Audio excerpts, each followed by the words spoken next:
Ela era uma mulher simples e inculta, mas imensamente sensível. Ela deixou claro ao meu avô e ao empregado: nós todos vivemos um determinado tipo de vida que não nos levou a lugar nenhum. Nós estamos vazios como sempre estivemos, e agora a morte se aproxima. Ela insistiu: deixemos o menino livre de nossa influência. Que influência podemos?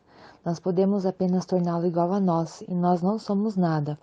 Deem-lhe uma oportunidade de ser ele mesmo.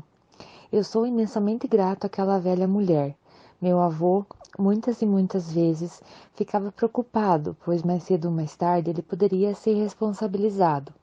Eles diriam: nós deixamos nosso filho com você, e você não lhe ensinou nada.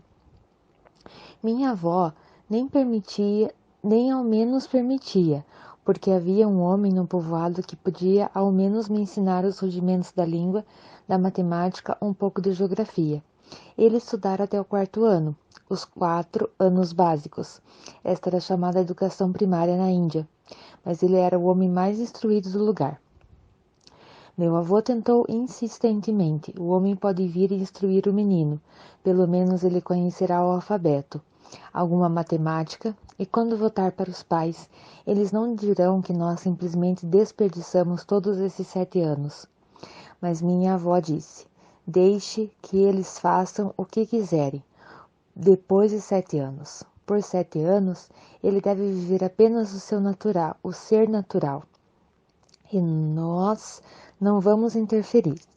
E o argumento dela era sempre: você conhece o alfabeto, e daí? Você sabe de matemática, e daí? Você ganhou um pouco de dinheiro? Você quer que ele também ganhe algum dinheiro e que viva exatamente como você? Isso era suficiente para calar o velho. Que fazer? Ele ficava numa situação difícil, porque não podia argumentar, mas sabia que ele, e não ela, seria responsabilizado e que meu pai lhe perguntaria: o que você fez? Na verdade, esse teria sido o caso, mas felizmente ele morreu antes que meu pai pudesse perguntar. E meu pai dizia continuamente: aquele velho é o responsável, ele estragou a criança. Mas agora eu era suficientemente forte e deixei isso bem claro para ele. Na minha frente jamais digo uma palavra contra o meu avô materno. Ele me salvou de ser estragado por você. Esse é o seu verdadeiro rancor. Mas você tem outros filhos, estrague os outros. E no final você dirá quem está estragado. Ele teve outros filhos, mais e mais filhos continuaram vindo. Eu costumava caçoar dele: por favor, traga mais uma criança, complete a dúzia. 11 filhos? As pessoas perguntavam. Quantos filhos? 11 não fica bem, uma dúzia impressiona muito mais.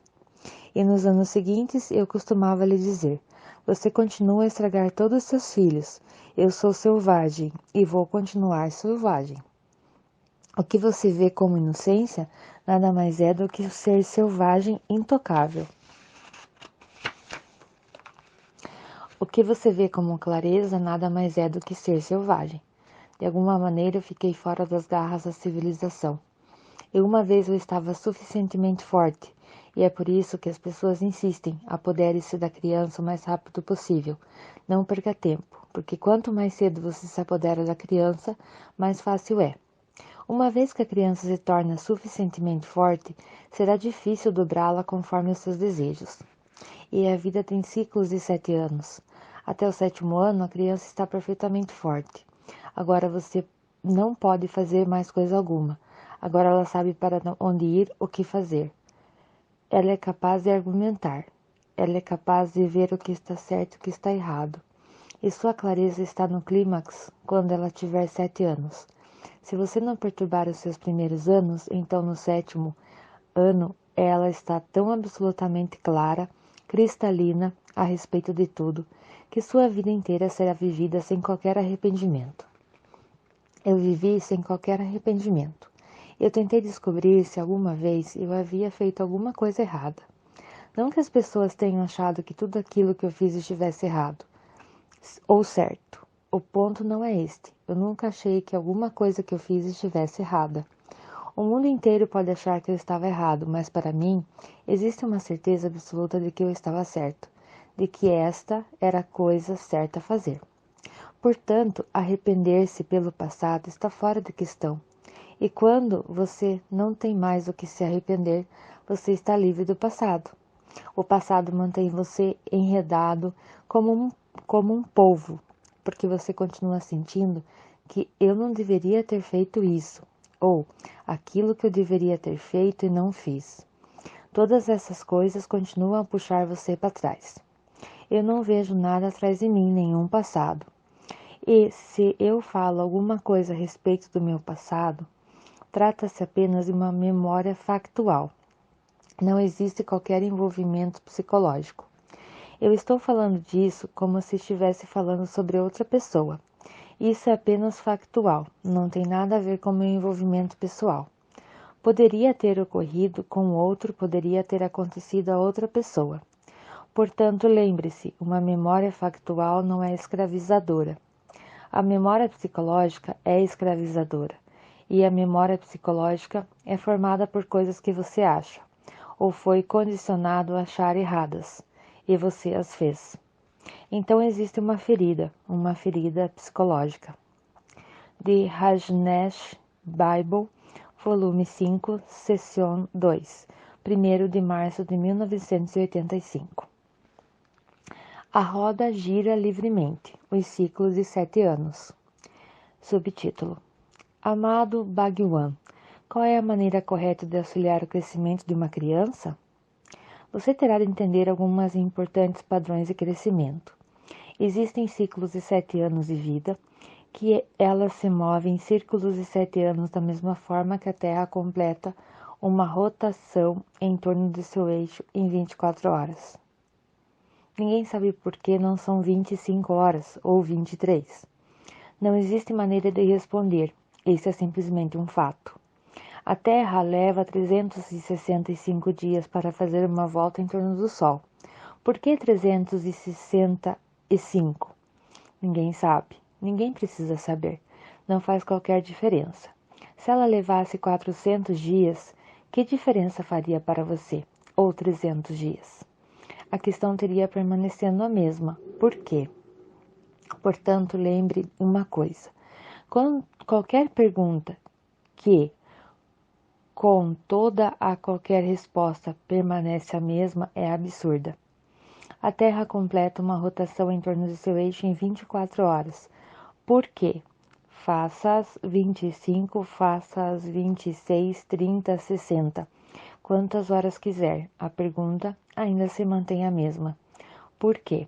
Portanto, eu considero a pergunta absurda. Ela sempre permanecerá a mesma. Assim, não me pergunte por que a vida se move em ciclos de 7 anos. Eu não sei. Tudo o que sei é que ela se move em ciclos de 7 anos. E se você puder entender esses ciclos de 7 anos, você entenderá muitas coisas sobre o crescimento humano. Os primeiros 7 anos são os mais importantes porque os alicerces da vida estão sendo assentados. É por isso que todas as religiões estão muito preocupadas em se apoderarem das crianças o mais rápido possível. Os judeus circuncidam a criança, que é absurdo. Mas eles estão marcando a criança como judia. É uma forma primitiva de marcar. Você ainda faz isso com o gado por aqui. Eu vi as marcas. Todo proprietário marca o gado para poder identificá-lo. É uma coisa cruel. Usa-se um ferro em brasa para marcar o couro, a pele do gado. A pele é queimada. Mas então ele se torna sua propriedade.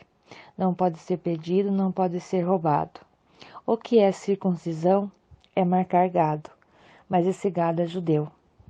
Os hindus têm suas próprias maneiras. Todas as religiões têm suas próprias maneiras, mas deve ficar claro que a que manada você pertence, quem é o seu pastor.